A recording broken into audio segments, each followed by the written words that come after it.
France Inter. Il est 5h12, ce n'est pas une simple progression. Le Rassemblement national a explosé les compteurs dans ces législatives avec près de 12 millions de voix contre 4 millions en 2022. Le parti de Jordan Bardella et Marine Le Pen peut-il avoir la majorité absolue à l'Assemblée dans une semaine ? On a demandé à Stéphane Zumsteg, le directeur du département opinion d'Ipsos. C'est la grande question. Évidemment, le score obtenu, 34% à peu près ou un peu moins, ce soir, c'est évidemment une très très bonne performance pour le Rassemblement national et pour ses alliés, c'est vrai.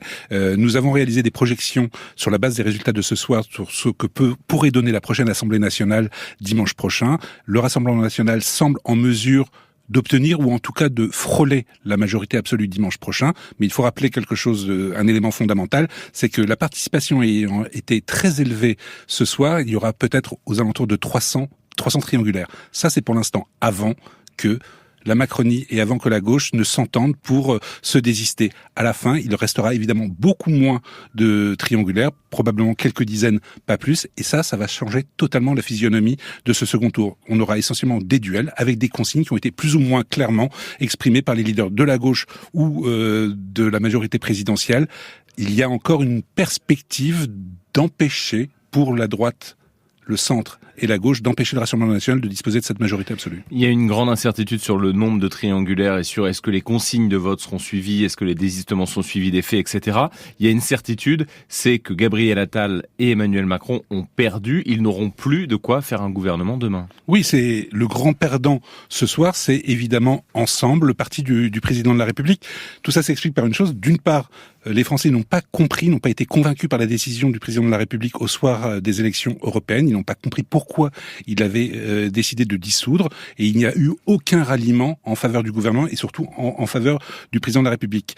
C'est le grand perdant, c'est vrai. On s'oriente, quels que soient les résultats dans une semaine, par un effacement massif de Renaissance au sein de l'Assemblée nationale. On parle d'à peu près 250 députés de cette majorité relative.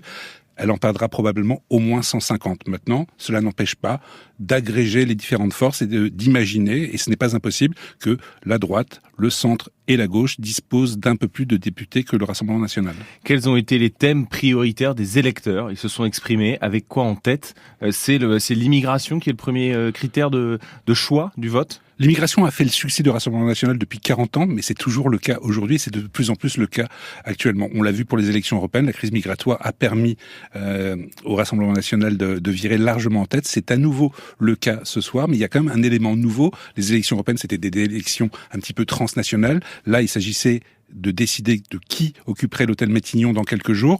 Le Rassemblement national a également gagné sur un autre terrain, et ça c'est la victoire quelque part de Marine Le Pen depuis qu'elle a pris la direction du parti et qu'elle a évincé son père et qu'elle a évincé les éléments les plus extrémistes et les plus gênants de ce parti. Aujourd'hui, les Français ont tendance à considérer de plus en plus que ce parti est devenu un parti comme les autres qui ne fait plus peur. Longtemps, le Front National puis le Rassemblement National ont fait peur. Ce n'est plus le cas aujourd'hui. En tout cas, ce n'est plus le cas que d'une minorité de Français. Pour plein de Français, aujourd'hui, voter Rassemblement National, c'est tester une solution qui n'a pas encore été testée, qui n'a pas encore été essayée. La droite a déçu, la gauche a déçu, Emmanuel Macron a énormément déçu ces dernières années. Il reste un recours, encore une solution qui n'a pas été testée. Et c'est pour cela que les niveaux obtenus par ce parti sont très élevés ce soir. Analyse de Stéphane Zumsteg, le directeur du département opinion de l'Institut Ipsos. Il était interrogé par Maxence Lambrec du service politique de France Inter.